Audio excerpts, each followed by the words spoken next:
하나님 아버지 감사합니다. 주님께서 이렇게 하루하루 하나님의 말씀과 함께 동행할 결심을 주시고 또 그것을 위하여 마음과 뜻을 정한 주의 지체들 이렇게 하나님의 은혜로 이곳까지 지켜주시고 또 시간과 장소를 구별할 수 있도록 여건도 주시니 감사합니다.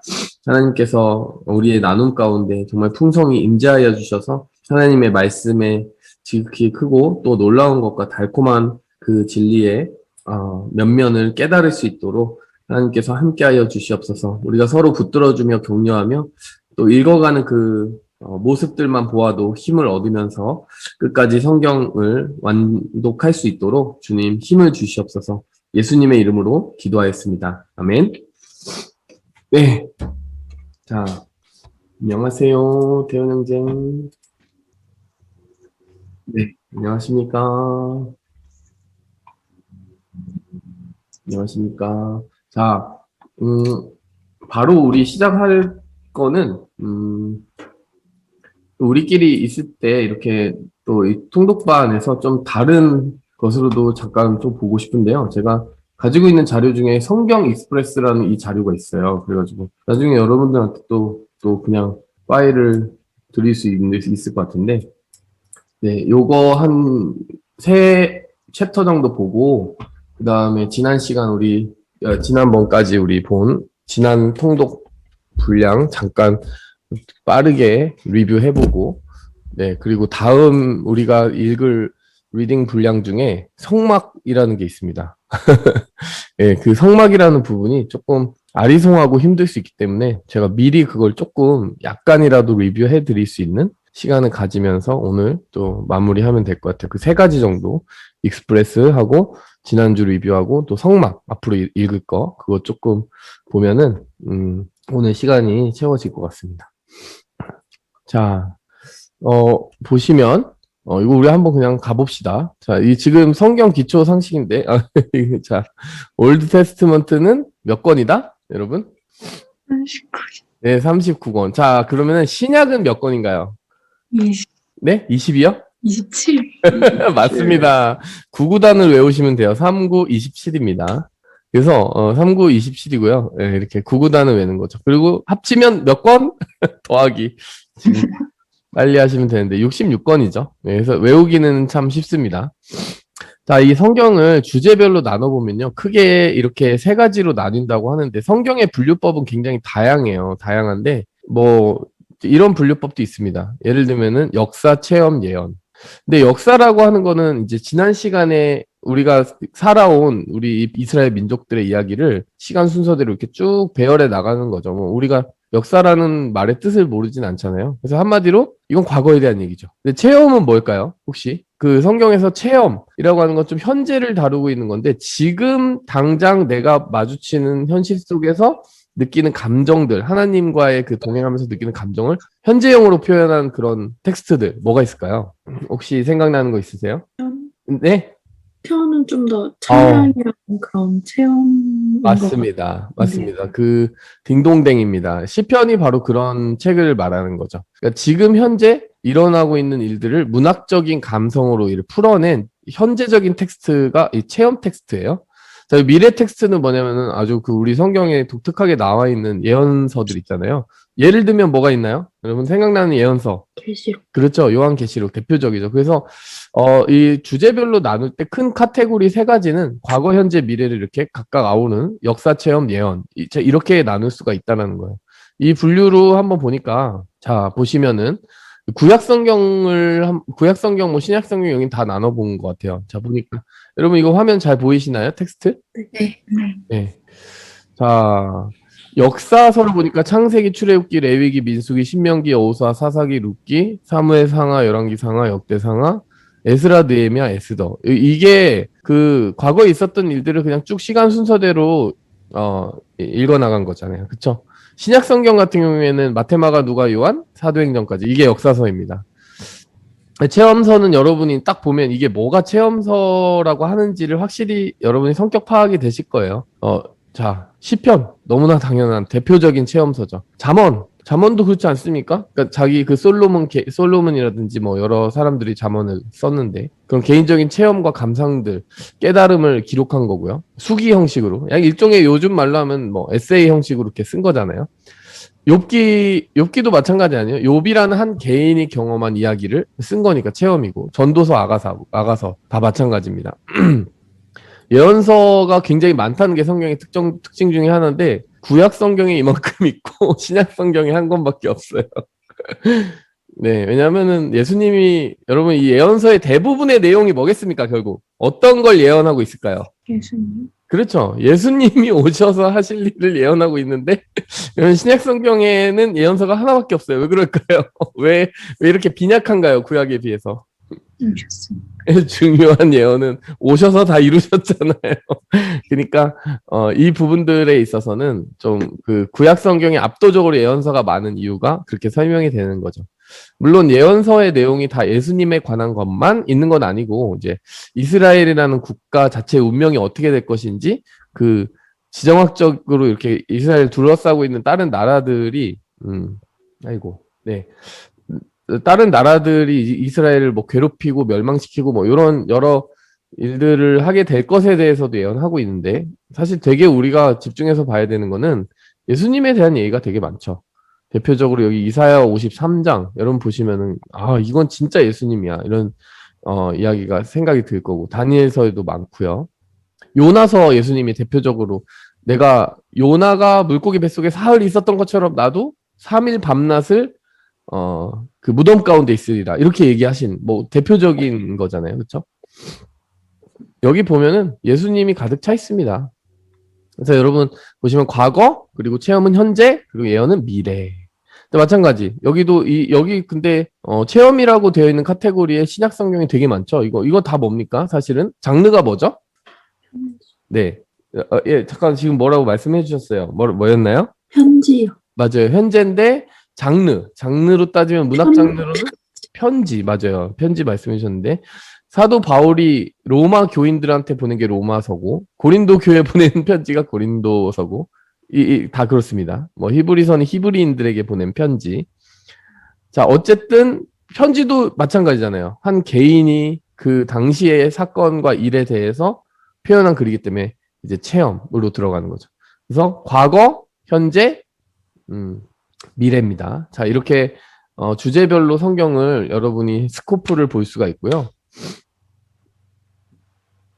그래서 구약 성경 이렇게 권수별로 이렇게 카테고리별로 이렇게 권수가 있다는 거 여러분 보시면 되고 성경의 줄거리를 좀 압축해 보자 뭐 이런 이야기가 있고 자, 이 슬라이드를 보실 텐데 이거 한번 봅시다. 이거 여러분 이제 그 1번 잠깐만 우리가 지역별로 한번 이제 살펴볼까요? 네. 혹시 이 대표적으로 이거 어딘지 이런 거는 제가 이제 여러분들하고 다루고 가면 좋을 것 같아요. 4번, 이거 뭔가요? 제가 동그라미 치는 이 지역 전체를 뭐라고 하죠, 여러분? 가나안. 네, 가나안이라고 합니다. 자, 그럼 4번 뭐라고 하셨죠, 여러분? 4번? 혹시 아시는 분? 네, 갈릴리 바다입니다. 그렇죠, 갈릴리죠.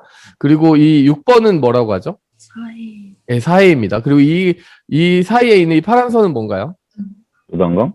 네, 요단강입니다. 그래서 물이 어디서 어디로 흘러요? 갈릴리에서 사해로. 네, 여기 4번에서 6번으로 이렇게 흘러가고요. 6번에서는 흘러 들어오는 물만 있고 나가는 물이 없잖아요. 여기에 뭐 웨이 아웃이 없어요. 엑시트가 없습니다. 그러니까 여러분 사해에 왜 계속 그렇게 소금이 쌓이고 짠 물이 되는지는 우리가 알 수 있겠죠. 네. 근데 참 재밌는 거는 갈릴리도 갈릴리 호수라고도 부르지만요. 디베리아 바다라고도 부릅니다. 신약 성경에서. 되게 재밌죠? 디베리아라고 하는 거는 로마 시대의 황제 티베리우스의 이름을 붙여놓은 그런 별칭인데 황제들이 원래 있던 지명 말고 자기가 통치할 때 뭐 자기의 위엄을 좀 드러내려고 자기 이름을 붙인 것도 있는 거예요. 그래서 여기 보면 이름이 되게 여러 개 있습니다. 3개 정도 있는데 갈릴리 바다 그리고 디베리아 바다 뭐 또 한 가지는 생각이 안 나는데 그렇게 있다는 거 여러분 아시면 될 것 같고 대표적인 지역이니까 굉장히 중요하게 기억하시면 돼요. 요단강은 굉장히 또 중요합니다. 요단강이 왜 중요하냐면 여러분 나중에 이제 출애굽을 한 우리가 지금 출애굽기 보고 있는데 이집트를 빠져나온 이스라엘 백성들이 광야를 삥삥 돌다가 40년 후에 요단강 저편을 지나서 여기가 약속의 땅인데 약속의 땅을 향해서 진군하고 그 조상들에게 주신 땅을 점령을 하잖아요. 그때 이제 건너가는 강이 요단강입니다. 근데 재밌는 거는 이스라엘에게 이 땅을 지금 커서 움직이는 거 보이시죠? 이 땅을 메인 랜드로 주셨는데 이 땅만 차지한 게 아니라 여기에도 일부 차지를 했어요. 새 지파가. 예, 그래가지고 요단강 이쪽 땅, 저쪽 땅, 이 양쪽에 땅이 있는데 여러분 강을 사이에 두면은 서로 교류하기가 쉽습니까? 어렵습니까? 네. 네, 쉽진 않죠. 그 당시에 뭐 마포대교, 뭐 김포대교, 뭐 이런 뭐 다리를 지을 수 있는 기술이 좋지가 않아가지고 그때는 다리보다는 나루가 있었어요. 나루. 그러니까 배 타고 움직이는 거예요. 그래서 이 강이라고 하는 지형 때문에 이 지역 사람들과 이 지역 사람들의 교류가 이렇게 원활하지는 않아서 점점 이렇게 이쪽 백성들이 소외되는 이쪽 요단강 동쪽에 있는 사람들이 여기에 있는 나라들에게 흡수돼가지고 소외되는 그런 일들이 있었죠. 자, 그리고 여러분 그 주된 배경 중에 또 하나가 여기가 어딥니까? 이집트요. 네, 이집트예요. 이집트는 절대로 또 우리가 잊어버리면 안 되는 굉장히 중요한 곳입니다. 여러분 이집트의 이 삼각형의 모습으로 돼 있는 지형을 지오그래피에서 뭐라고 하죠? 우리 유진자매 이런 거 뭐라고 하나요? 삼각지. 아우, 예, 그렇습니다. 전공을 살려서 지금 말씀해 주셨는데. 영어로는 뭐라고 하나요? 삼각주를? 델타? 델타. 역시, 저 진짜 그렇군요. 네, 우리 조지아에 델타가 있는데. 여러분, 이 삼각주가 굉장히 비옥한 땅이죠. 여러분, 그 당시에 비옥하다 하면 강이 있으면 돼요. 큰 강이 있으면 거기에는 무조건 굉장히 힘센 국가가 이제 자리 잡게 되는 거죠. 자, 이집트라고 하는 게 당연히 이 가나안을 중심으로 살아가게 될 이스라엘에게는 영향을 주고받는 굉장히 중요한 이웃이 되겠죠. 자, 근데 여러분 사실 아브라함이 가나안 땅에 정착을 했지만 그전에는 어디 살았습니까? 자, 제가 지금 동그라미 치는 이 곳, 바로 이 9번과 8번 강 사이에 살았어요. 그 지역 이름을 혹시 기억하시는 분? 시티 이름. 하란? 맞습니다. 하란입니다. 자, 하란에 오기 전까지는 아브라함의 아버지는 이쪽에 살았어요. 여기를 혹시 지명을 아시는 분? 우르. 맞습니다. 준민 형제. 네. 갈대아 우르에서 살다가 이쪽으로 쭉 이사를 와가지고 하란쯤에서는 아버지가 여기서 더 이상 움직이지 않고 정착을 했어요. 아버지도 사실 가나안에 가려는 의도가 있었는데 여기서 아버지는 그냥 정착해서 돌아가시고 아브라함이 하나님의 소명을 받고 나서 뭐 독자적으로 길을 개척해가지고 가나안으로 넘어갔죠. 근데 아까 여러분 이집트에 대해서도 말할 때 이 이집트의 그 나일강이라는 큰 강 때문에 여기에 거대 문명, 힘센 제국이 생겼다고 했잖아요. 자, 그러면 이 강들을 뭐라고 하나요? 여러분 강 이름 기억하십니까? 유브라데스 티그리스요. 네, 유프라데스 강과 티그리스 강입니다. 늘 헷갈려요. 저 어떤 강이 어떤 강인지는 헷갈리는데 비밀입니다. 여러분 찾아보시고 솔직히 기억이 안 나네요. 네. 어쨌든 유프라테스 강과 이 티그리스 강이 굉장히 큰 강이죠. 여러분 보기에도 뭐 비교가 안 되지 않습니까? 요단강하고 굉장히 요단강이 소박해 보이죠. 당연히 이 지역에서 여러분 어떤 그 일들이 벌어지겠어요. 당연히 큰 강 주위에는 큰 나라가 세워진다고 했잖아요. 혹시 이 강 주위에 있었던 제국들 아시는 분 몇 가지 대보시겠어요? 네. 아수르. 좋습니다. 아수르가 딱 여기쯤에 있었어요. 지금 제가 동그라미 치는 이 부분. 아마 1번이 거기를 의도하는 것 같은데, 이쪽 부분이니까요. 자, 여러분, 이제 이스라엘 나라가 여기 세워지면은 제일 타격을 줄 수 있는 나라가 바로 이 아수르, 이스라엘 북부에 세워진 나라입니다. 바벨론은 어디쯤일까요? 바벨론은 이쪽쯤이에요, 이쪽. 그리고 페르시아는 어디냐면 이쪽쯤이에요, 이쪽. 그래서 이 페르시아는 유프라테스와 티그리스의 약간 북부에 위치한 거고 바벨론은 약간 그 한복판에 있고 아수르는 이쪽에 있죠.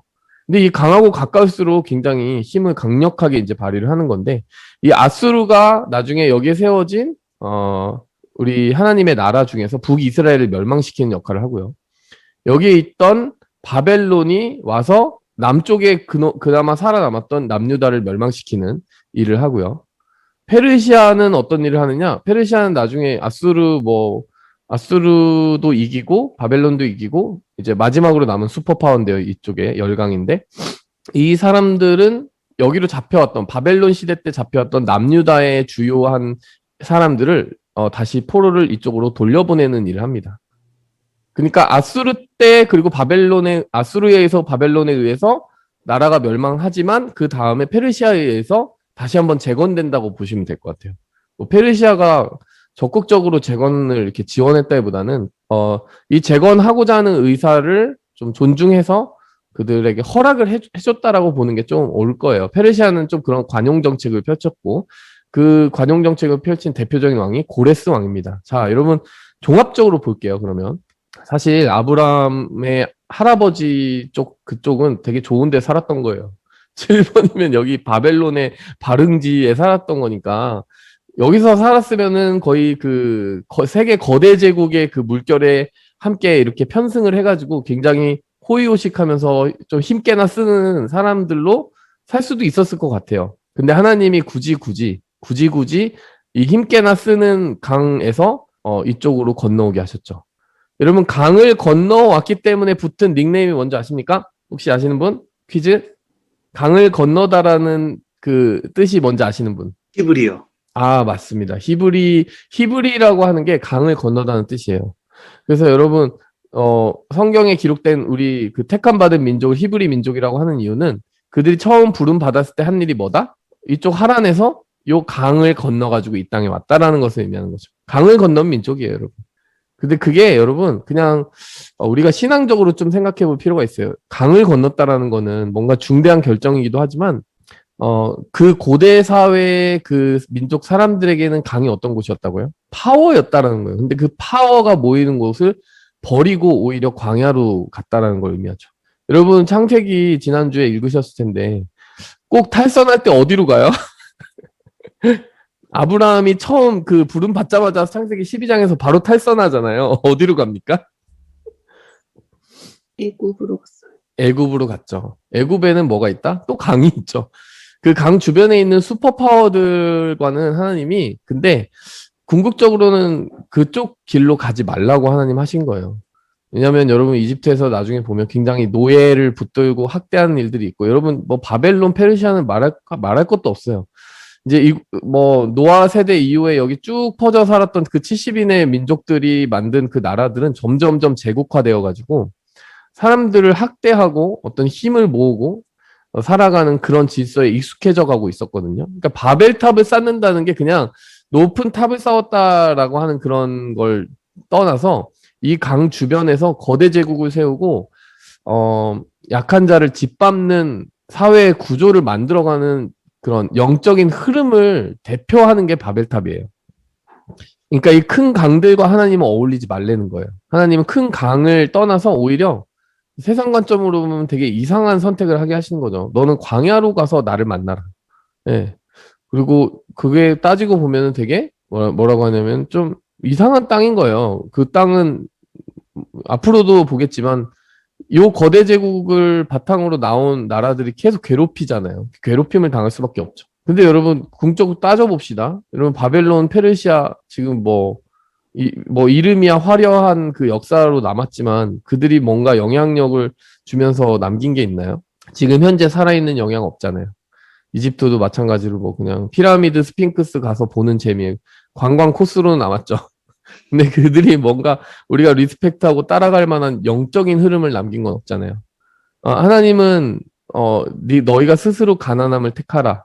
그러니까 하나님 이 땅의 부요함에 취해 살지 말고 하나님의 나라를 향해 가는 순례자, 필그림이라는 생각을 꼭 하면서 이 세상의 것으로 배불러서 그러니까 눈 멀어서 그냥 여기 있는 것으로 만족하며 살겠다는 그거를 좀 버리고 살아라. 큰 강을 건너와라. 그리고 광야에서 나를 만나자. 이런 의도로 하나님이 이스라엘 백성들을 바로 이 별로 매력적이지 않을 것 같은 이 땅에다가 두신 하나의 이유라고도 볼 수 있을 것 같아요. 그래서 히브리라고 하는 민족이 가지는 이름의 상징성이 되게 크다. 큰 강의 정신이 아니라 광야에서 하나님을 만나는 민족으로 하나님 세우시려고 가나안 땅을 점지해 두셨다는 거죠. 그래서 뭐 여기 보면은 뭐 여러 가지 역사의 흐름이 있네요. 자, 뭐 B부터 시작해 볼까요? B, 갈대아 우르죠. 갈대아 우르에서 이렇게 쭉 움직여서 C로 가죠. 여기 C가 뭐 가나안이겠죠. C, D가 어딨냐? 아, D가 여기 있네요. 여러분 C에서 D로 가는 거는 뭘 가리키는 걸까요? 우리가 지난 시간에 읽은 그 통독 분량에서는 그러니까 B에서 C까지 가는 거는 이제 그러니까 아브라함 가족의 움직임을 보여주잖아요. 그다음에 C에서 D로 가는 건 뭘 보여주는 걸까요? 요셉? 네? 예, 맞습니다. 요셉이죠. 요셉의 가족들, 뭐 아브라함도 잠깐 이집트에 들리긴 했지만 이렇게 아예 그냥 대규모 이동을 한 거는 요셉을 통해서 야곱의 70명의 가족이 여기로 이주하게 된 그 사건을 말하는 거죠. 자, 그러면 이주한 다음에 지금 여기로 갔는데요. 자, 이 뒤에서 이로 가는 그 흐름이 성경에서 어디에 해당되는 걸까요? 요셉? 네, 모세의 이야기죠. 여기 지금 가운데 가로질러 간 게 바다잖아요. 무려 바다를 가로질러 갔다는 그 홍해 바다의 기적이 여기서 일어납니다. 자, 그리고 나서 F로 가는데요. 이 F에서 여기 동글뱅이 하나를 그리잖아요. 여러분 이게 뭘까요? 이 F는 뭘까요? F는 우리가 아직 안 봤으니까. 혹시 아시는 분 있으세요? 광야입니까? 광야입니다. 광야인데 여기를 가데스 바네아 광야라고 하는데요. 자, 여기 시내산이 어떤 곳이었냐면 하나님을 만나는 곳이었어요. 자, 여러분 70명의 가족들이 C에서 D로 이주를 해가지고 하나님이 D에다가 데려다 놓은 의도가 뭐였나요? 지난 시간 통독반 영상을 보거나 하신 분들은 알 텐데 뭘까요? 번성하라고. 그렇죠. 번성하라고 하셨죠. 여기서 유목민족으로 C에서 유목민족으로 있는 동안은 아마도 큰 나라가 되긴 힘들었을 거예요. 왜냐면은 목축업을 하는 그 민족들은 대체적으로 자기들의 파퓰레이션보다 많은 땅을 가지고 있어야 되고 계속 움직여야 되거든요. 왜냐면은 가축들이 풀 한번 뜯어먹으면 또 이동하고 또 이동하고 그래야 돼요. 그래서 정착하기가 힘들어요. 유목민족들은. 근데 나라를 이루려면 정착을 해야 되잖아요. 하나님이 볼 때 이 70명의 가족들을 가지고 나라를 만들려면 갑자기 나라를 만들려면 인큐베이터가 필요하다라고 생각하셔가지고 뒤로 옮긴 거예요. 이집트에서 눌러 살으라고 한 게 아니라 인큐베이터가 필요해서 움직이신 거죠.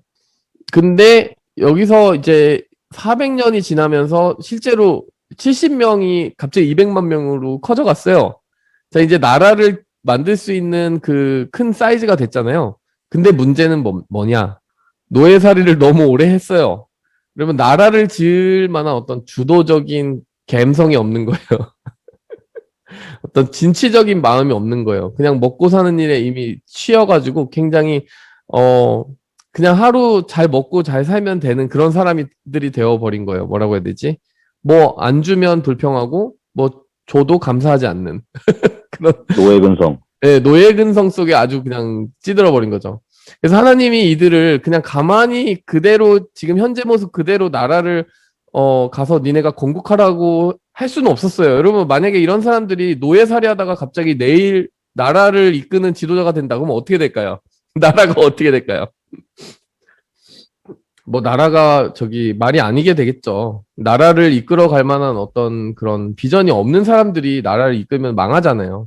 그래서 하나님이 뒤에서 2로 데려가신 이유는 2에서 주신 게 뭐냐면요. 앞으로 시내산에서 받게 될 율법. 그러니까 나라라는 걸 이끌 수 있으려면 그 나라의 정신을 이해해야 되는데 이 나라는 하나님이 주신 법으로 이끌림 받는 거다. 그래서 하나님 십계명 주시고 율법 주시고 성막에 대한 제도를 주셔서 그 노예살이를 하면서 어떠한 비전도 없었던 사람들에게 하나님이 세우실 앞으로 그 신정 국가 이스라엘에 대한 밑그림과 그 블루프린트를 다 주신 거예요.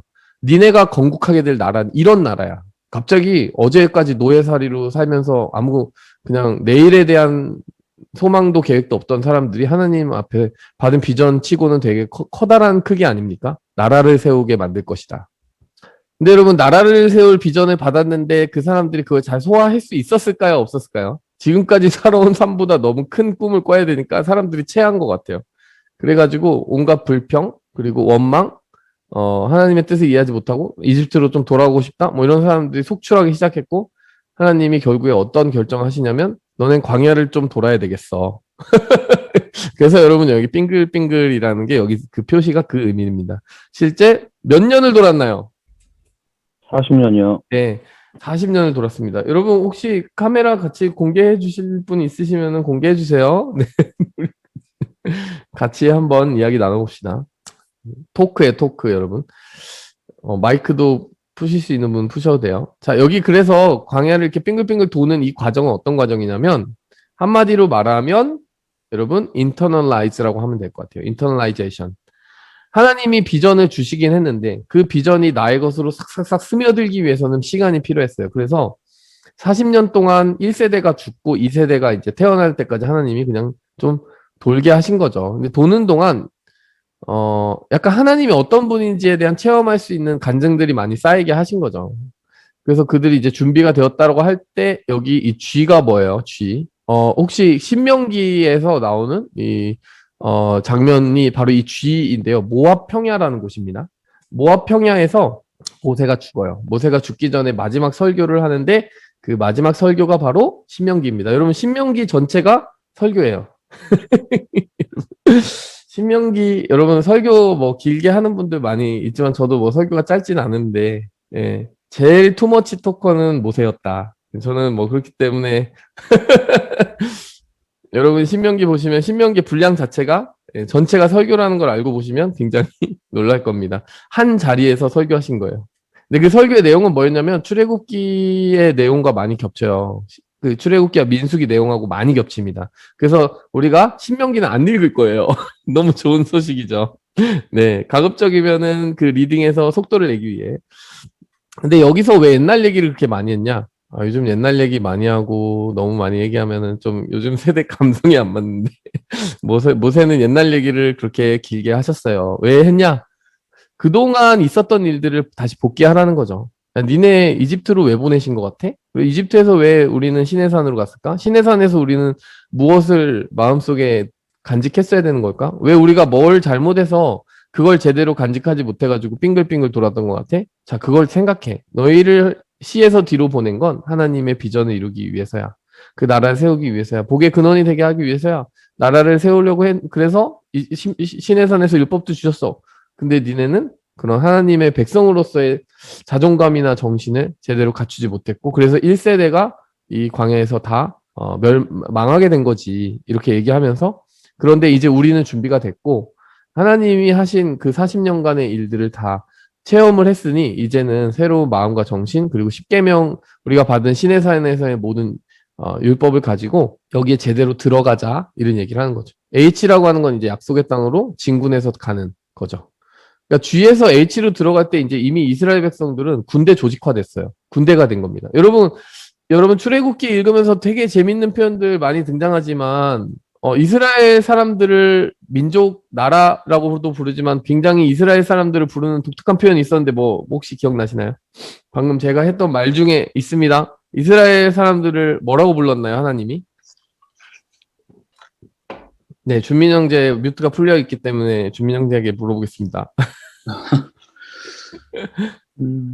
백성? 네, 백성이라고도 하셨고요. 다 또 군대라고도 하셨어요. 군대. 네, 야, 걔네 그분들 이제 아직까지 노예로 살고 있었는데 그분들한테 감당하기 힘든 자존감을 하나님 한꺼번에 부어주셨는데 너희는 나를 위해 영적으로 싸울 군대야. 세상의 질서를 무너뜨리고 하나님이 세우시는 대한국가를 세우기 위해서 무장해야 돼. 영적으로 무장해야 돼. 하나님이 너네 군대야. 너네 노예 아니야. 군대야. 몇 번을 말씀하세요. 그리고 실제로 G에서 H 갈 때쯤 되니까 정말 용감한 군인들이 돼 있었습니다. 뭐 군인이라 함은 뭐 총과 칼 가지고 총은 없었지만 예, 그 칼로 싸우는 그런 군인 말고 정말 진짜 정신적으로도 무장된 그런 군인이 돼 있어서 H로 들어가서 잘 어떻게 됐습니까? 정착을 하게 됐죠. 정착을 하고 나라가 충분히 이제 진행이 되는데 I와 여러분 J를 이해해야 될 것 같은데 I는 뭐고 J는 뭘까요? 네, 갑자기 포즈.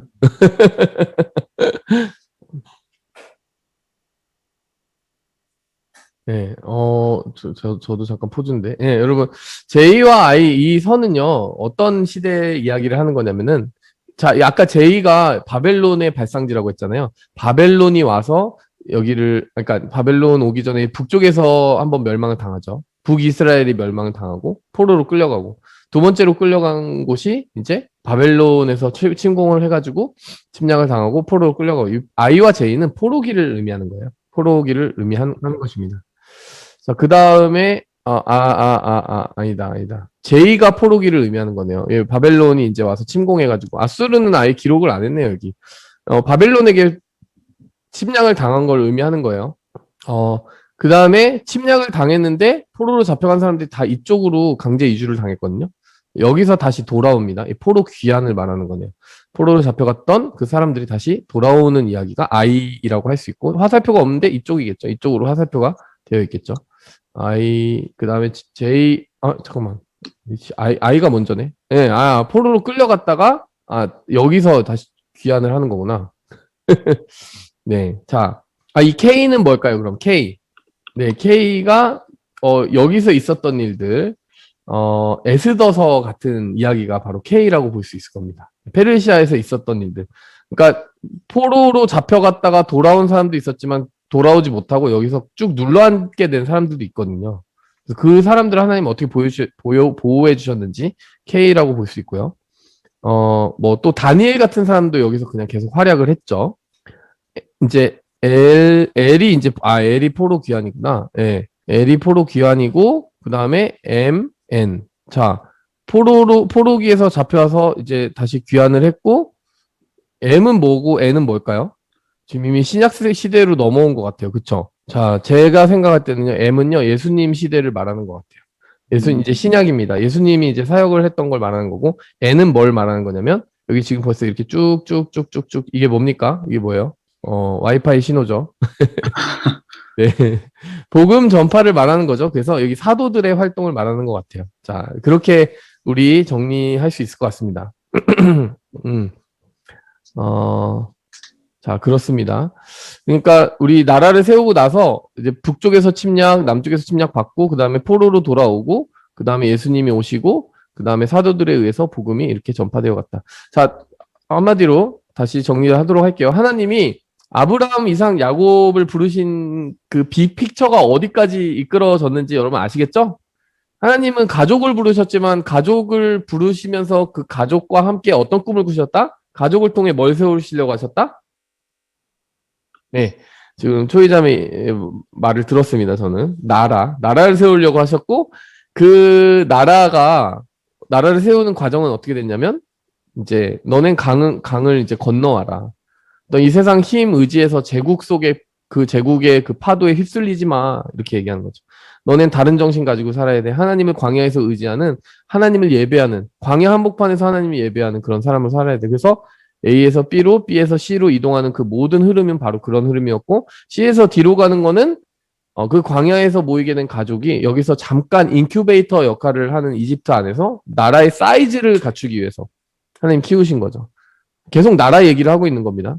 근데 나라가 제대로 세워지려면 법이 필요하니까 시내산에서 법을 주셨는데 그 법을 인터널라이즈 하는 시간이 필요했기 때문에 F라고 하는 광야를 거쳤고 그리고 거치고 나니까 그럴듯한 군인이 돼 있었는데 G에서 모세가 마지막으로 고별 설교를 하면서 자, 니네는 이런 나라고 지금까지 이래서 이런 훈련을 받은 거야 라고 하는 걸 마지막으로 무장시켜 주신 다음에 H로 가면서 이 나라에 제대로 하나님의 약속의 땅에 나라를 세우게 됐다는 거죠.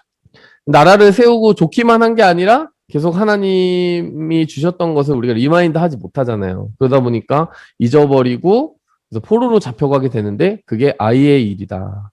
근데 나중에 J에서 이렇게 L로 넘어오는 거는 잡혀왔던 포로가 다시 돌아오게 되었고 돌아온 그 포로들에 의해서 다시 나라가 어느 정도 시간이 흘러가고 있었는데 그때 약속하신 누가 오셨냐면 예수님이 오셨고 예수님이 그 모든 일들을 사도들에게 맡기고 그 다음 승천하셨다는 거죠. 자, 결국에는 하나님의 나라의 마지막 그림은 뭐였냐면 여기에 지정학적으로 세워진 그 국가에 오실 누구였다는 거죠? 네, 왕이신 예수님. 그쵸? 하나님은 가족을 부르시고 가족을 통해 나라를 세우시고 그 나라의 율법을 주시고 또 율법뿐만 아니라 예언을 주셔서 예수님은 그 나라를 진짜 제대로 완전히 주인이라고 할 수 있는 통치자 예수님을 기다리게 하셨고 예수님이 오셨고 그리고 그 왕이신 예수님을 우리는 전하고 있다. 그러나 절대로 오해하지 말 것은 예수님이 왕으로 오신 게 이스라엘 한 어떤 지정학적인 국가의 왕으로 오신 게 아니라 이 이스라엘을 플랫폼 삼아서 온 열방과 민족 가운데 온 세계의 주인이 하나님이시고 왕이시라는 것을 선포하게 하신 거죠. 자, 이 흐름을 여러분이 이제 보실 수 있을 겁니다. 이렇게 정리하는 게 좀 도움이 되셨나요? 네, 네, 이게 그 성경의 내용이었고, 네, 뭐 구약의 12시대도 이렇게 아까 본 것처럼 역사 체험 예언이라고 했고, 네, 자, 여기 아까 그 내용이 우리가 얘기한 내용이 그대로 그림으로 그려져 있습니다. 처음부터 이걸 볼 걸 그랬네요. 왜 그 그림 하나 없는 그 심심한 그 줄다리기만 했는지 모르겠어요. 어쨌든, 네. 네, 여기서 그림 다 기억나시죠? 창조하셨고, 이게 족장이죠? 네. 아브라함, 이삭, 야곱, 요셉이겠죠? 그 다음에 뭐 쭉 여기 이집트로 갔다가 십계명 받고, 광야에서 돌다가, 6번에서, 네, 신명기, 하트를 받고, 그 다음에 8번.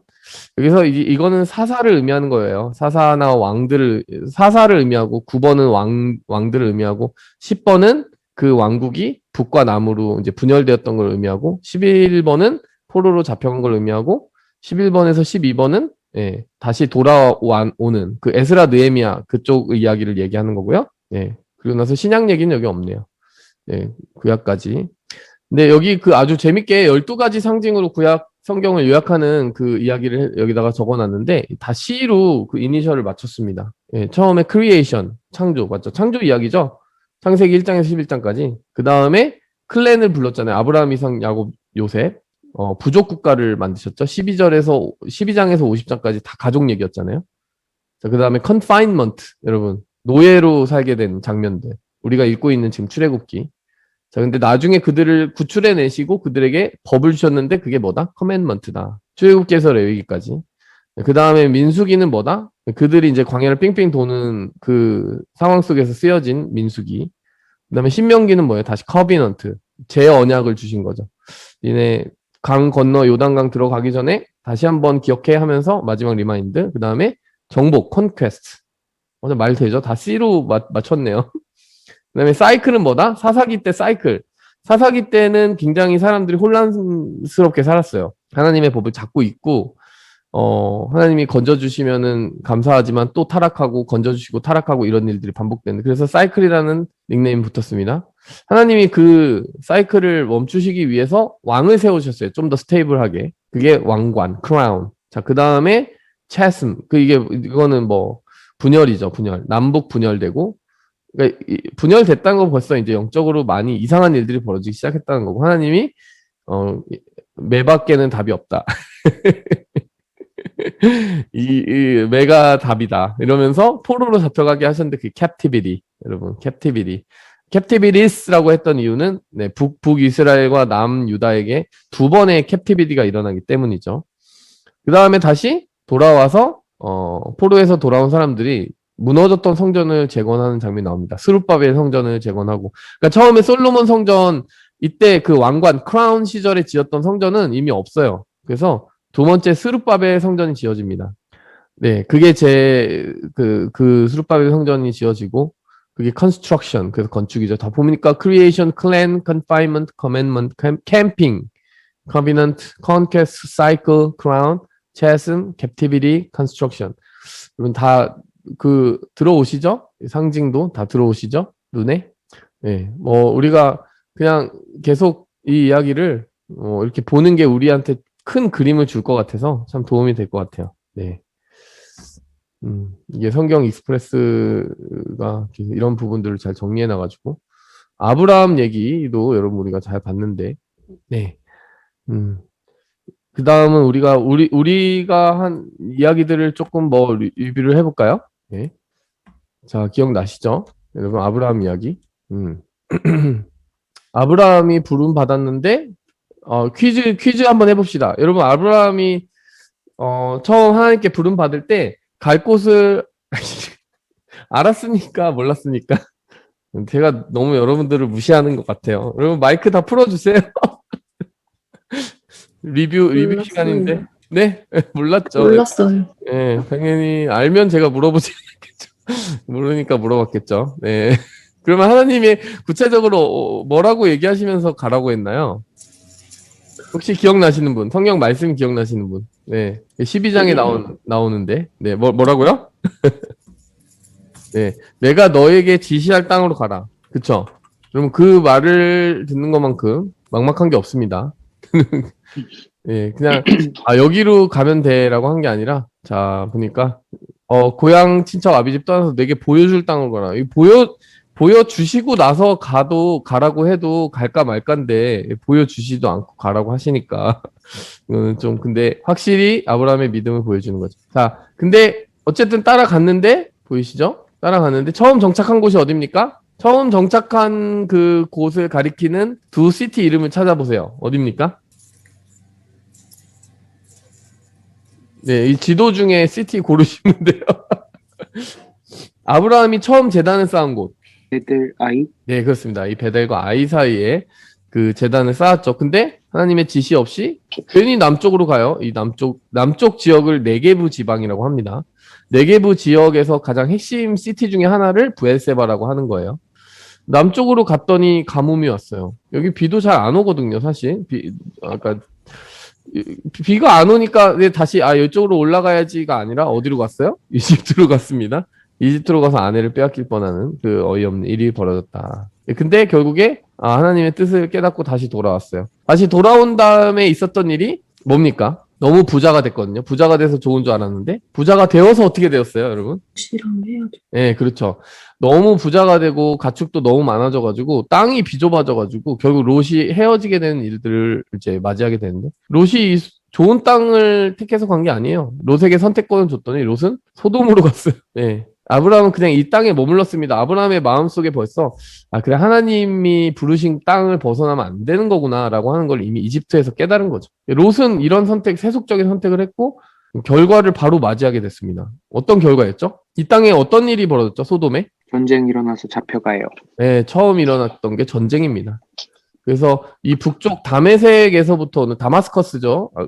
다마스커스는 굉장히 고대 중요한 시티였는데 거기서부터 온 네 왕이 이 다섯 왕의 연합군과 싸우는데 소돔이 그 중에 한 국가였고 그때 이제 잡혀가죠. 잡혀간 그들을 구출해내기 위해서 북쪽으로 지금 아브라함이 쭉 가는데 여기 다메섹까지 가가지고 구출을 해내고 전쟁을 승리합니다. 318명의 군사와 함께 그 이야기 기억나시죠? 자, 그때 중요한 거. 그때 아브라함이 전쟁 끝나고 승리한 다음에 아브라함에게 축복해 준 사람이 혹시 기억나시나요? 네, 멜기세덱이요. 멜기세덱입니다. 멜기세덱은 히브리서에서도 족보도 없고 뭐 정말 그 계열도 없지만 하나님의 그 제사장으로 쓰임 받던 사람이다라고 이렇게 기록이 돼 있어요. 그러니까 족보가 없다는 얘기는 제사장 라인은 이제 나라가 세워진 다음에 레위 지파를 통해서 나오잖아요. 근데 그땐 레위 지파도 없고 나라도 없는 때인데 하나님의 제사장이 있었다는 거 아니겠어요? 네.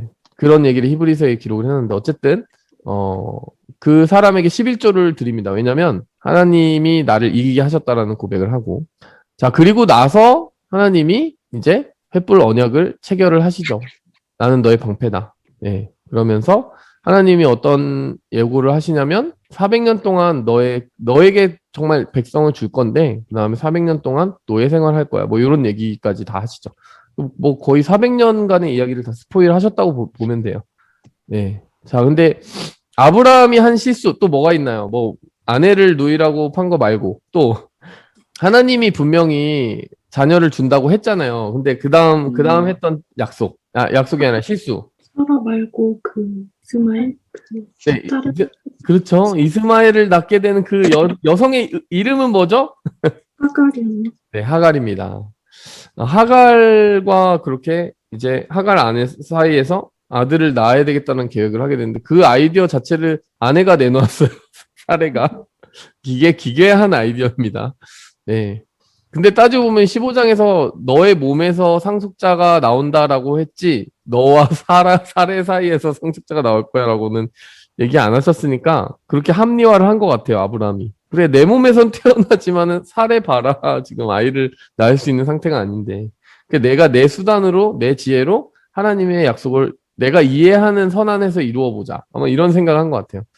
우리도 순종을 반쪽짜리로 할 때 그런 것 같아요. 하나님은 하나님의 방법대로 이루시려고 하는데 우리가 이렇게 이루어지지 않을까 해가지고 굉장히 이상한 방식으로 어거지로 그러니까 내가 맞춰서 이루려고 하는 게 있을 때가 있죠. 그게 이제 하갈이죠. 그때 이스마엘이 태어나고 이스마엘은 이슬람의 뿌리가 돼서 굉장히 힘듭니다, 지금.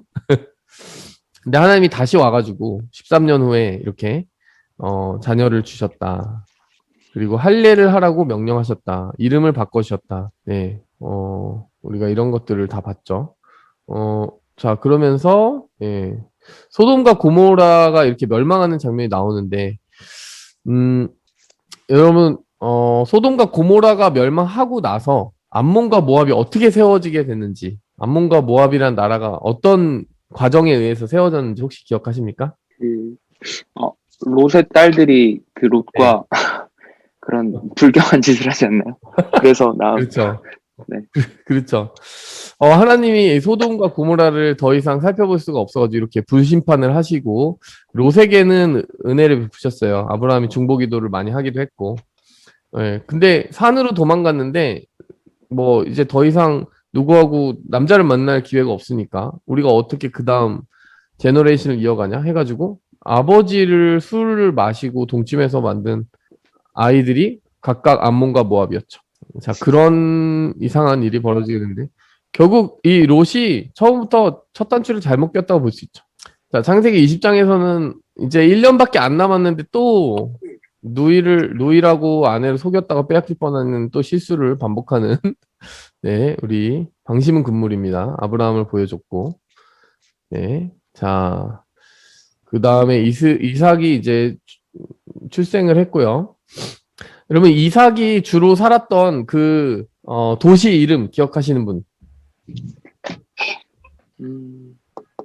네 글자 있고 두 글자 있습니다. 이삭의 주된 부대. 자, 화면을 빨리 움직이겠습니다. 자, 쭉쭉쭉. 네, 동체 시력을 여러분 점검해 보겠습니다. 네? 네, 뭐였죠? 베르세바. 네, 맞습니다. 브에세바가 어디냐면은 여기에요, 여기. 자, 보시면은 아까 그 아브라함이 처음 제단 쌓은 곳 베델에서 아이라고 했잖아요. 하나님의 지시 없이 갔다 온 곳이 네게부 지방이라고 했잖아요. 네게부 지방에서도 좀 발달된 곳이 브에세바 그리고 그랄이라는 곳이 있어요. 여러분, 이 그랄이 지금 해변가에 있지 않나요? 여러분, 지금 보이시죠? 해변가? 여러분, 블레셋이라고 하는 나라 나중에 기억하시죠? 블레셋의 그 골리앗 장군이 다윗과 싸우잖아요. 블레셋이 여기에 있어요. 이 나라, 여기 이 해변가에 있습니다. 그래서 나중에 두고두고 이스라엘을 괴롭혀요. 근데 거기에 메인 시티가 그랄이에요. 자, 어디로 가냐면 하나님이 이쯤 왔을 때 이삭이 이쯤 왔을 때 너 이집트로 가지 마라고 하셨어요. 그러니까 아버지가 이집트로 갔었잖아요. 근데 이집트로 가지 말고 이 땅에 머물면 내가 복을 줄게 해가지고 그랄에 가서 살았습니다. 이 그랄에 가서 산다는 건 당연히 이 블레셋 지역의 사람들과 부대끼며 살아야 된다는 얘기고 블레셋 지역의 통치자 이름이 뭐였는지 기억하시는 분? 네. 기억 안 나시나요? 아비멜렉입니다.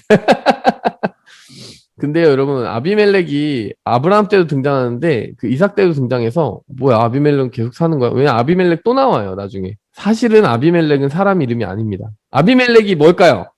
퀴즈. 아비멜렉은 왕의 칭호예요. 여러분, 이집트의 왕을 뭐라고 부르죠? 파라오라고 부르죠. 바로요. 네. 그렇죠. 바로. 그리고 파라오라고 부르잖아요. 그렇듯이 왕의 칭호 중에 하나가 바로 그겁니다. 멜기세덱, 그러니까 멜기세덱이 아니라 아비멜렉. 네 글자가 비슷하게 생겨가지고.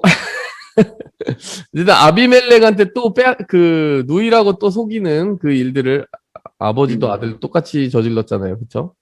근데 여기 그랄에서 살다가 너무나 이삭이 커져버렸어요. 그래가지고 아비멜렉이 야, 너 여기서 살면 안 될 것 같아. 니네가 너무 커졌어. 힘이 너무 우리가 감당 못해.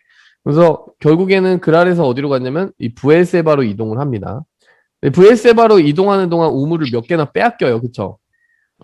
빼앗긴 이유는 그러니까 이 목자들이 계속 이 이삭의 그 모든 가족들이 잘 되는 거를 시기를 해가지고 우물을 파면 뺏고 이러잖아요. 그래서 결국 브엘세바까지 도착을 해가지고 아버지가 팠던 우물을 다시 파가지고 만들었는데 그게 아버지의 거기에 붙여진 이름이 브엘세바입니다. 브엘이라는 게 우물이에요. 우물. 그리고 세바가 무슨 뜻이냐? 그럼 혹시 세바가 무슨 뜻인지 아시는 분? 여러분, 세바하고 그 닮은 그 약간 그 발음이 비슷한 영어 단어 있습니다. 세바, 예? 일곱. 예, 맞습니다. 누가 빛나자면 말씀하셨어요? 아, 네. 네, 영상을 잘 보셨군요. 세바 하면은 세븐하고 좀 비슷한데, 뭐, 그래서 세바인지는 모르겠지만. 부엘 세븐. 네. 일곱 우물이라는 뜻이고요. 그때 그 세바라는 단어가 두 가지 의미를 동시에 가지고 있어요. 일곱이라는 의미가 있고, 맹세라는 의미가 있어서, 맹세의 우물 혹은 일곱 우물이라는 뜻을 다 가지고 있습니다. 여기서 가서 정착을 잘 하고 살았어요. 아버지의 우물이 애초에 왜 메워져 있었냐면은, 여기에 블레셋 사람들이 너무나 시기심이 많아가지고, 뭐 우물을 다 메워버린 거예요. 멀쩡한 우물을. 그래가지고 다시 파고 여기서 이제 쫓아오지 않더라고요. 그래서 여기서 잘 사는데 보니까 되게 잘 되는 거예요. 이 사람들이. 그러니까 여기에 있는 아비멜렉이 다시 와가지고 언약을 맺죠. 언약을 2번이나 맺잖아요. 우리가 불가침 조약. 앞으로 우리 후손들 간에 싸우지 말자. 이런 식으로. 자, 그게 이삭의 그 일대기였는데, 네. 이삭이 살아온 삶이 바로 결국에 브엘세바 중심으로 이루어진다. 여러분, 여기 북이스라엘 남유다라는 거 나라 세워진 다음이잖아요. 브엘세바를 왜 점으로 치웠냐면, 브엘세바가 되게 중요한 땅이 됐어요, 나중에. 왠지 아십니까? 여러분, 이스라엘이 어디서부터 어디까지냐라고 할 때, 하는 표현 혹시 아시는 분? 자, 그러면은 이스라엘은 모르겠고, 우리나라. 여러분, 한민족의 범위는 어디서부터 어디까지다? 한라에서 백도까지요. 아, 맞습니다. 한라에서 백두까지죠. 그니까, 제일 남쪽의 한라와 제일 북쪽의 백두까지, 한라에서 백두까지잖아요. 여러분, 이스라엘에도 같은 표현이 있어요. 이스라엘에도 있는 표현이 있습니다. 그런 종류의 표현. 여기서 빨간 점 2개만 이어보세요. 어디서부터 어디까지입니까? 안에서 부에세바? 맞아요. 뭘 먼저로 하느냐가 이게 그 관건인데 잘 맞춰주셨습니다. 이스라엘에는 관용어구가 있었는데, 단에서부터 부에세바라는 관용어구가 있어요. 여러분이 이제 성경 보면서 그 표현들 자주 볼 거예요. 예를 들면은, 사무엘 선지자가 활동을 시작해가지고 너무 잘하기 시작할 때, 단에서부터 부에세바까지 사무엘이 하나님의 선지자인 것을 모든 백성들이 다 알았다. 이런 표현이 있어요. 그리고 어떤 왕이 통치할 때 단에서부터 부에세바까지 통치했다. 이런 표현들 자주 등장할 겁니다. 그게 뭐지? 단에서부터 부에세바가 뭐야? 이러면은 우리는 못 알아듣는데 그 사람들 귀에는 한라에서 백두까지로 듣는 거예요. 그래서 여러분, 이 족장들이 부에세바를 중심으로 또 이삭이 살았다라는 게 나중에 보면은 굉장히 의미 있는 일이잖아요. 그쵸? 나중에 보면은. 하나님이 그냥 하시는 일이 하나도 없는 것 같아요. 다음 세대를 위해서 미리 예비하시는 게 되게 많다는 거. 어쨌든 이삭은 그렇게 살았는데, 여러분 아주 중요한 그 이야기들이 이삭의 삶에 한 가지 남아있는데, 바로 이삭을 바치라고 하는 이 이야기입니다. 여러분. 네. 이 이야기에서 되게 그 좀 특이한 부분은 아브라함의 순종과 이삭의 순종인데, 네. 자, 여러분, 여기서 정리하고 가야 되는 게 하나 있었죠? 뭘까요, 여러분? 그 아브라함에게 하나님이 그렇게, 자녀를 죽여라. 라고 하는 거에 대해서 많은 분들이 되게 트러블링하게 받아들이거든요. 어떤 분들 이것 때문에 성경을 좀 너무 가혹한 하나님이다, 이거는. 그렇게 생각하는 분들이 많이 있는데, 여러분, 결국 이 이야기가 보여주고자 하는 진짜 핵심적인 내용은 뭘까요? 순종이요. 네, 순종이죠. 순종인데, 사실 그 내용 중에 여러분, 자, 이거 봅시다. 자, 요 그림이 무엇을 자꾸 연상시키시지 않나요? 네, 십자가를 연상시키죠. 여러분, 이게 성경 그대로 지금 옮긴 장면이에요. 왜냐면은, 산 어느 정도 왔을 때 하인들은 거기 머물러 두고, 여러분 읽어보신 분들, 자세히 읽으신 분은 알겠지만은, 나무를 이제 이삭이 지고 가게 했어요. 자기를 태울 나무를 자기가 지고 가게 했단 말이죠. 여러분, 이거 그냥 십자가 얘기 아니에요? 그렇죠? 여러분, 그러면은 자기 아들을 자기 손으로 죽여야 되는 이분은 어떤 역할을 하고 있는 거예요? 이 나무를 지고 가는 이삭이 결국 예수님을 보여주는 거라면, 자기 아들을 자기가 죽여야 되는 아브라함은 누구? 하나님 아버지를 의미하는 거죠. 하나님 아버지와 독생자 예수님이 과연 어떤 일을 이루실 것인지에 대한 미래에 대한 사건을 보여주고 있는 거예요, 사실은. 그러니까 하나님이 아브라함, 너 자녀를 죽이기 전까지는 나 너의 충성심을 의심할 거야. 이래서가 아니라 그 마음을 아시겠죠. 야, 너 그 정도도 못해 나를 위해서? 뭐 그게 아니라, 야, 니네가 생각해도 자기 아빠가 자기 아들을 죽여서 제물로 바친다는 거는 이해가 안 되지 않니? 그건 너무 충격적인 일 아니니? 그것 때문에 믿음을 잃어버릴 수 있잖아요, 우리는. 근데 생각을 해봐라. 그 상상할 수 없는 일을 내가 너희를 위해 할 거라는 거. 너네가 생각할 때 상상할 수 없는 그 이야기. 독생자를 자기 손으로 잡아서 죽이고 제물로 바친다는 그 일을 내가 너희를 위해 하게 될 거야. 라고 하는 엄청난 복선이 여기 들어가 있는 거죠. 그러면 성경에 이런 복선이 들어있는데 되게 중요해요. 항상 그 복선을 놓치지 마셔야 됩니다. 네. 그리고 막벨라 굴을 사서 어쨌든 장사를 치르고, 네, 리브가 얘기가 쭉쭉쭉 흘러갑니다. 네, 이삭이 또 뭐 그랄에 머무르면서 실수했던 거 우리 얘기했죠. 또 우리가 잊어버리지 말아야 되는 항상 그거는 브에세바 뭐 이런 중요한 지명들을 여러분 꼭 기억하세요. 베델과 아이, 브에세바 이런 건 하시는 게 좋아요.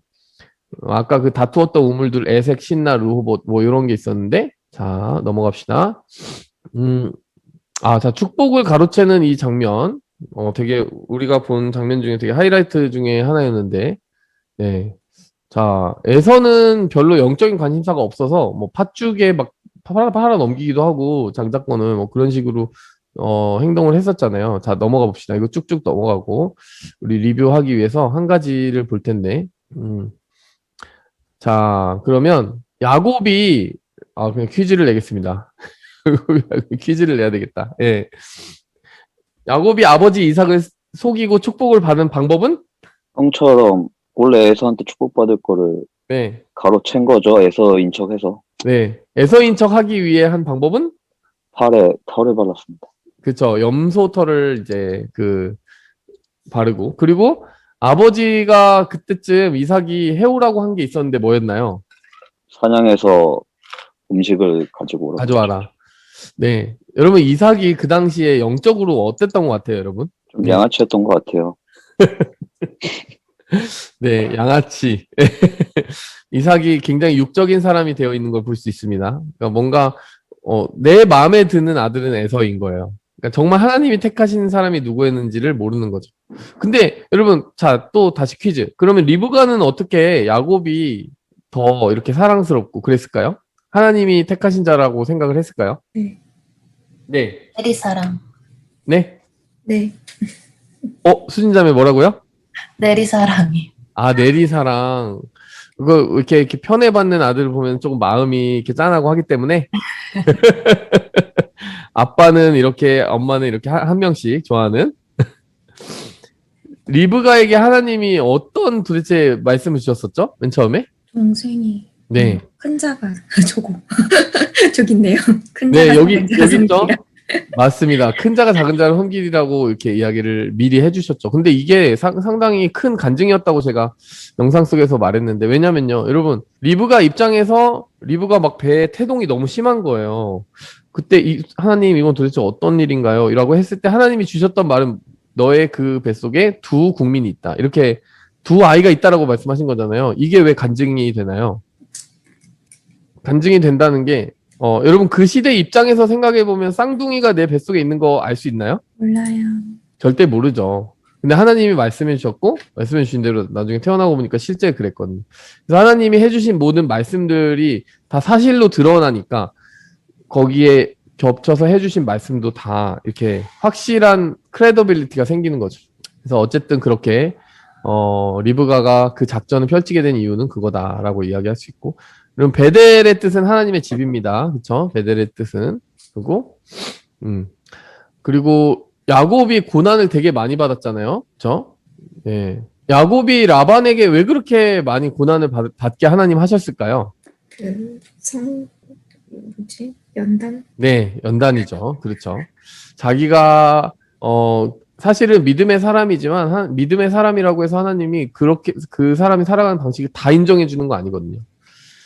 야곱이 하나님의 나라를 갈망하는 것까지는 인정했지만 속임수 막 그런 것들은 인정하지 않으셨고 그것들을 성품을 다 솎아내기 원하셨죠. 그래서 이 야곱도 속임수 하면은 속임수 하는 사람이었는데 그 라반 우리 삼촌 라반 집에 가서는 명함도 못 내미는 수준으로 부당 고용 당하고 두 딸에게 7년씩 봉사하고 그리고 6년 동안 또 굉장히 이상한 형태의 그 부당 노동 행위를 하게 되고 20년 동안 굉장히 학대를 받죠. 어떻게 보면 참교육 당한 것 같아요. 참교육. 참교육을 당하죠. 내가 그동안 얼마나 잘못 살았길래 이렇게 다 돌려받는가, 아마 그런 거를 깨달았을 것이다. 네, 그런 얘기를 우리가 했었죠.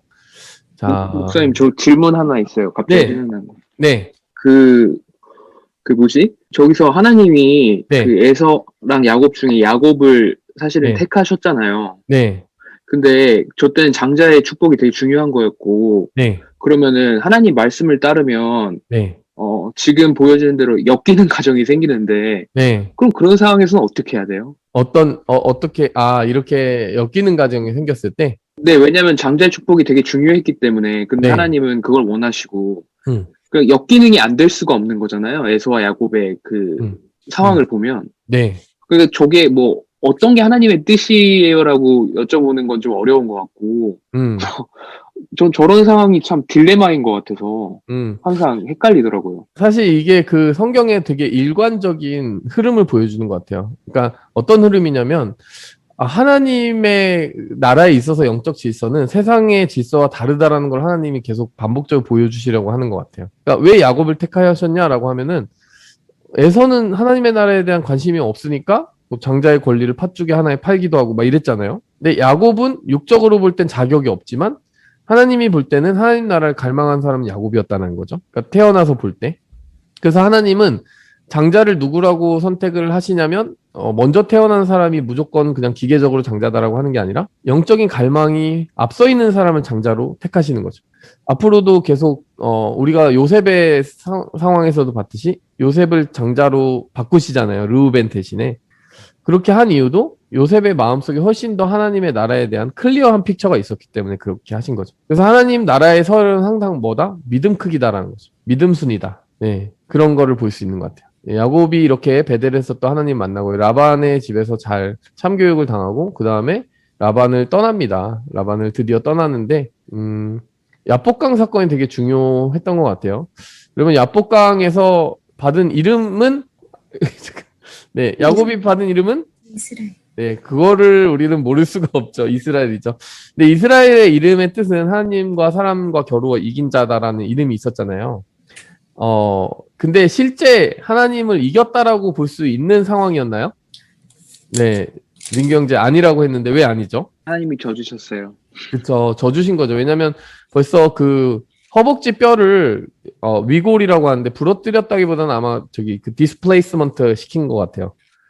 근데 여러분 뭐 어깨 같은 데는 잘 빠지지만은 허벅지가 골반에서 빠지게 하는 거는 굉장한 힘이 들어가는 거거든요. 그러니까 그 정도로는 힘이 이미 월등히 더 하나님이 당연히 하나님이 당연히 이기셔야 되겠죠.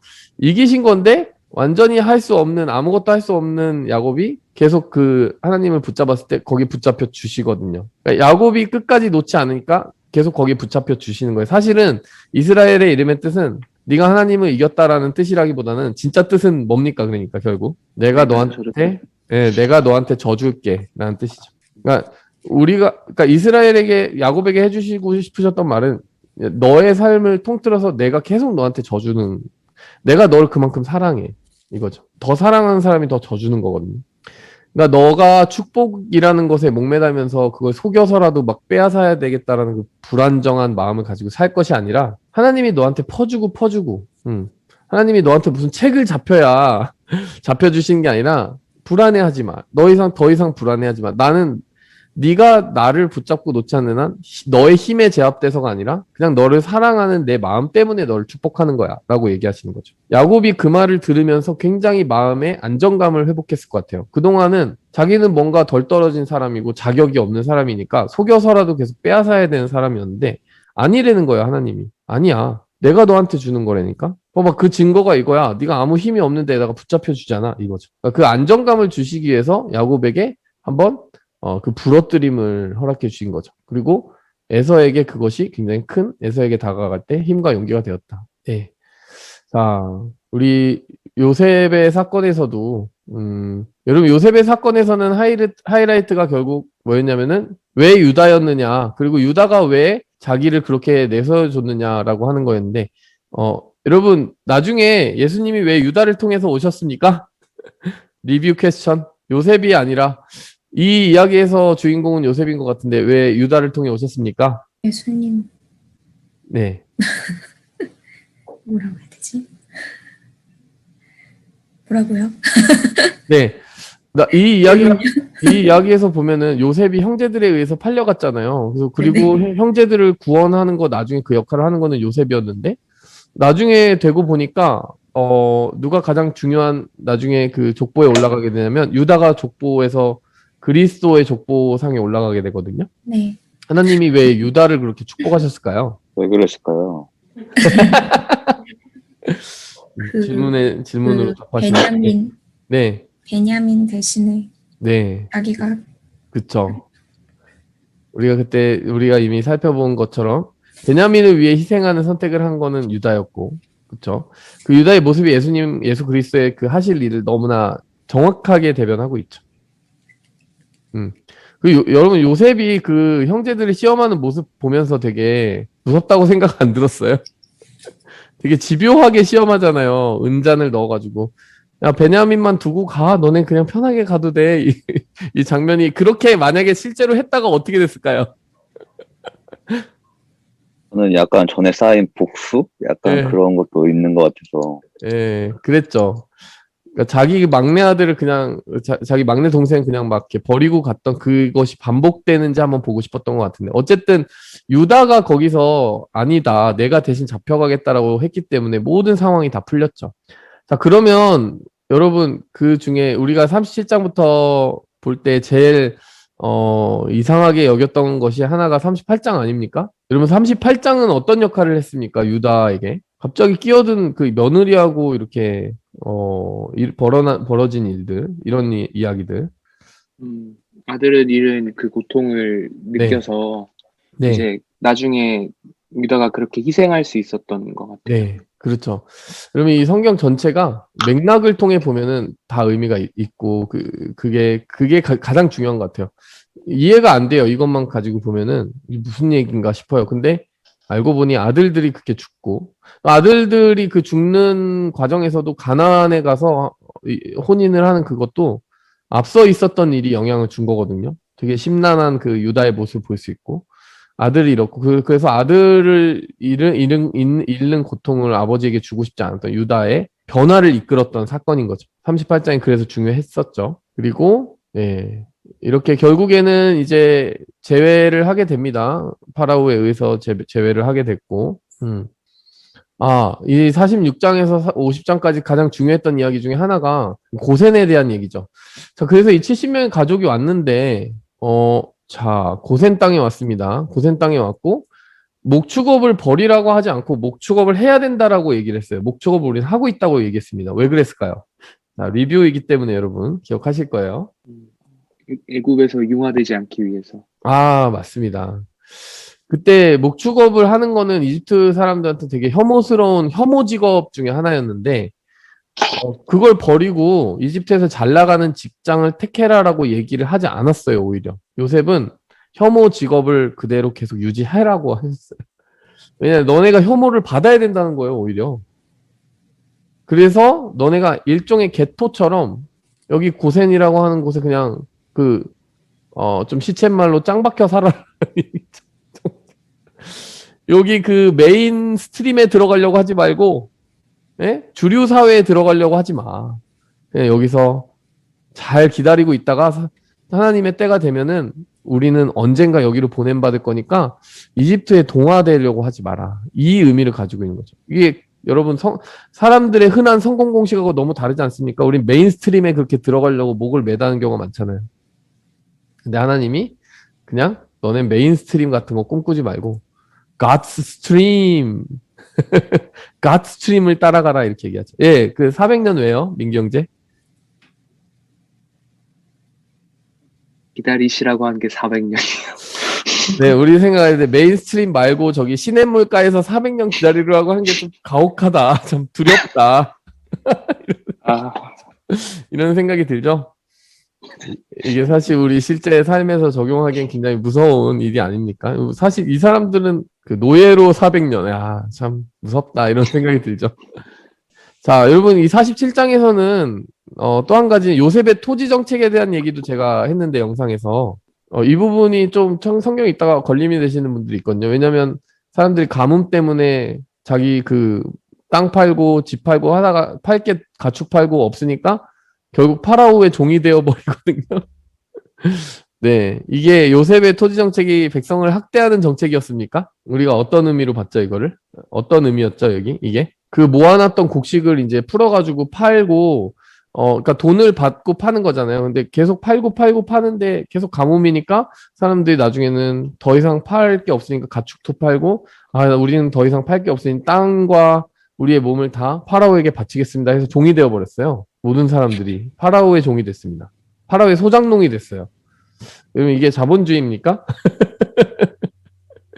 자본주의 플렉스, 돈이 돈을 벌었다. 뭐 이런 걸 보여주는 걸까요? 자, 이거 어떻게 이해했죠, 우리가? 자, 영상을 기억하시는 분들. 자본주의는 사회주의 같은 느낌이었는데. 약간 사회주의네, 오히려 자본주의가 아니라. 다 국가에 귀속됐잖아요. 약간 이 부분은 토지 공개념하고 조금 비슷한데, 결국에 그러면은 그 땅과 모든 거를 다 바쳤을 때 어떻게 결론을 요셉이 내렸냐면, 니네는 텍스를 20%만 내라, 이렇게 했어요. 5분의 1만 텍스로 내고, 나머지 가지고 너의 가족들 살고, 또 종자로 뿌리면서 그 땅, 너네 땅처럼 그냥 유지하고 살아라고 했어요. 그러니까 땅의 소유는 엄밀히 다 파라오에게 속하겠지만, 너네 의무는 20%의 세금으로 그냥 제한한다. 이렇게 얘기한 거죠. 이 정도면 여러분 꽤 괜찮은 거 아닙니까? 지금 미국에서 세금이 그 정도 아니에요? 더 내는 것 같은데요. 더 내는 것 같죠? 미국이 더 못됐네. 그쵸.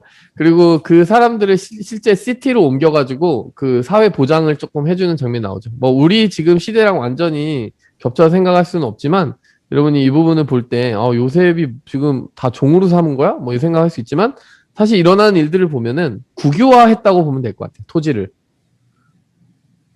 네.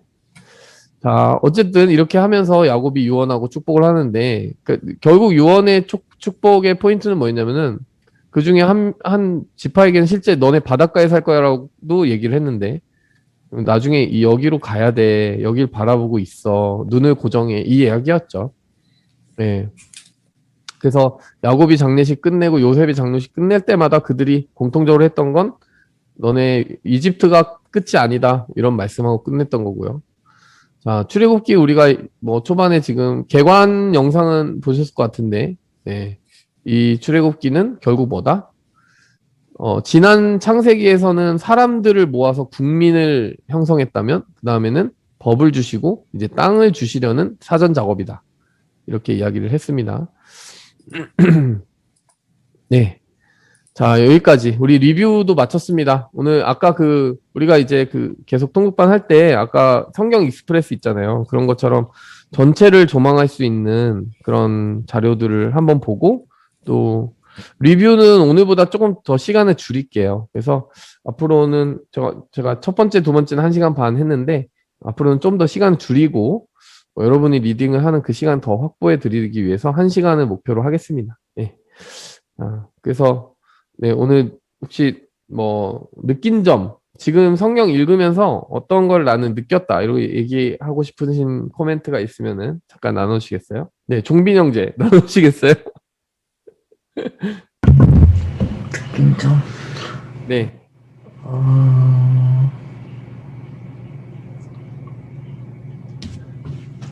저는 그냥 전체적으로다가 네. 막 사람들이 네. 이렇게 다 실수를 하고 그 하나님의 말씀을 약간 의심할 때도 있고 약간 그런데도 이제 계속해서 하나님이 길을 내어주시고 내어주시는 모습이랑 그런 걸로 또 다시 돌아가는 모습이 되게 뭔가 제가 지금 딱 신앙생활을 하는 모습이랑 비슷한 것 같다는 생각이 들어서 예. 그래도 그런 하나님은 그래도 나를 네. 계속 생각하시고 계속해서 함께 하시려고 네.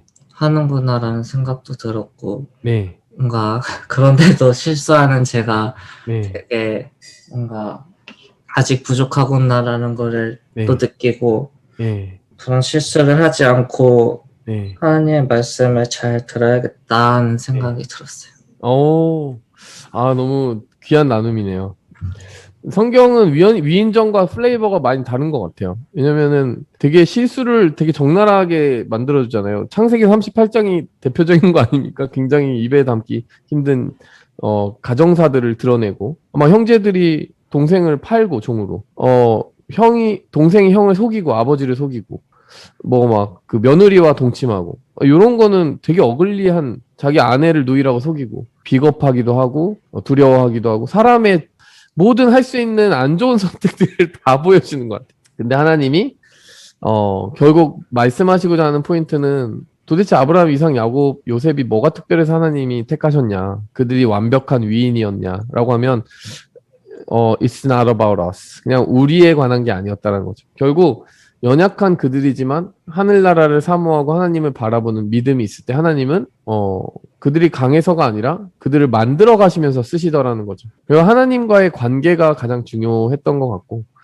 그래서 그게 하나님이 우리에게 만들어 가시는 부분이 있다는 게 굉장히 큰 부분인 것 같아요. 계속 이 역사는 하나님이 만드시는 방향대로 흘러갈 거고요. 네, 그래서 우리는 지금 거기에 그 역사의 초입까지 봤습니다. 그 가족이 나라가 됐고, 이제 나라를 통해 하나님이 세상을 흔들려고 하세요. 지금 이집트를 벌하시는 장면, 여러분 이제 출애굽기 보고 있는데, 이집트를 벌하시는 그 사건은 뭐냐면 하나님이 세상에도 임팩트를 주시겠다는 거죠. 어떤 제국의 정신, 학대하고 이렇게 고통을 주는 시스템과 나라에 대해서 하나님이 징벌하시고, 그리스도의 나라가 무엇인지에 대한 대안을 보여주시려는 일들을 앞으로 추진하시려고 하는 거죠. 스케일이 점점 커지고 있죠. 가족의 이야기가 나라의 이야기가 되고, 나라의 이야기가 인터내셔널 릴레이션으로 커져가고 있습니다. 네. 자, 우리 마무리 기도하고 마치도록 할게요. 하나님, 오늘 우리의 삶 가운데 이 말씀을 통해서 우리보다 훨씬 크신 그 하나님의 크기를 보게 됩니다. 하나님의 나라의 크기를 보게 되고, 그 크신 하나님이 우리를 이끌 때 우리의 삶에 일어나는 크고 작은 그런 도전과 흔들림이 결코 우리를 침몰시키거나 좌절시키지 않을 것을 확실히 믿게 됩니다.